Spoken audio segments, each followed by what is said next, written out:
Welcome to life TV Telugu. Akkineni Nagarjuna. ఆయన నవ్వితే అది మనసులో నుంచి వచ్చినట్లుంటుంది. ఆయన మాట్లాడితే ఆప్యాయత పొంగి పొర్లుతుంది. యాక్టింగ్ ఫ్యాన్స్ను మురిపిస్తుంది. 57 ఏళ్ల వయసు వచ్చినా ఇంకా లవర్ బాయ్లా కనిపిస్తాడు కాబట్టే ఆయన టాలీవుడ్కి మన్మథుడు. సెట్స్లో, ప్రెస్ మీట్లో ఎక్కడైనా సరే ఆనందంగా కనిపించే నాగార్జున పంటి బిగువన బాధను దాచిపెట్టుకున్న సందర్భాలు అనేక ఉన్నాయి. వాటిలో ఒకటి ఆయన తల్లి ఉదంతం.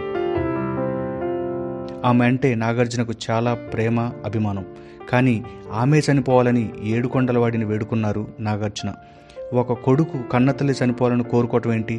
నమ్మాలి అనిపించినంత విచిత్రంగా ఉంది కదా. కానీ నిజం. వాస్తవానికి 70 ఏళ్లు పైబడ్డాక అన్నపూర్ణ ఆరోగ్యం క్షీణించింది. చివరి 3 ఏళ్లు ఆమె పూర్తిగా బెడ్కే పరిమితం కావాల్సిన పరిస్థితి.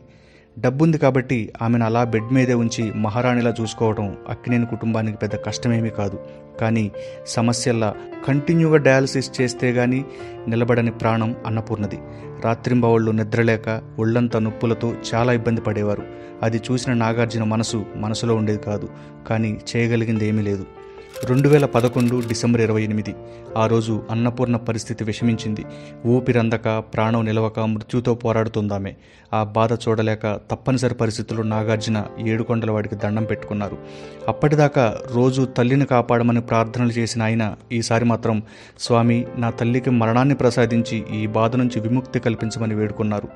బెంగళూరు బయలుదేరుతూ అక్కడ ఫ్లైట్ దిగేలోగా నా కోరిక తీర్చు అంటూ మనసులోనే ప్రార్థించుకుంటూ వెళ్లారు.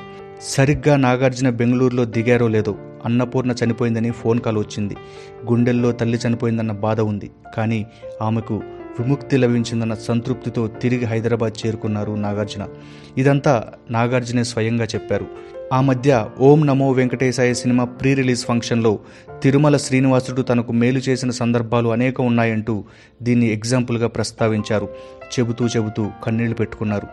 అప్పటికే అన్నమయ్య సినిమా తీసిన నాకు తల్లి మరణం తర్వాత వెంకటేశ్వరుడి మీద భక్తిభావం మరింత పెరిగిపోయింది. పిలిస్తే పలుకుతాడన్న నమ్మకంతో ఆయనకు పరమభక్తుడిగా మారిపోయారు. ఆ భక్తి ప్రభావమే మరోసారి శ్రీనివాసుడి కథతో ఓం నమో వెంకటేశాయ సినిమా తీయడం. ఇంట్రెస్టింగ్ అప్డేట్స్ కోసం లైవ్ టీవీ తెలుగును సబ్స్క్రైబ్ చేయడం మర్చిపోవద్దు. అలాగే షేర్తో పాటు వీలుంటే ఒక లైక్, కుదిరితే కామెంట్ కూడా.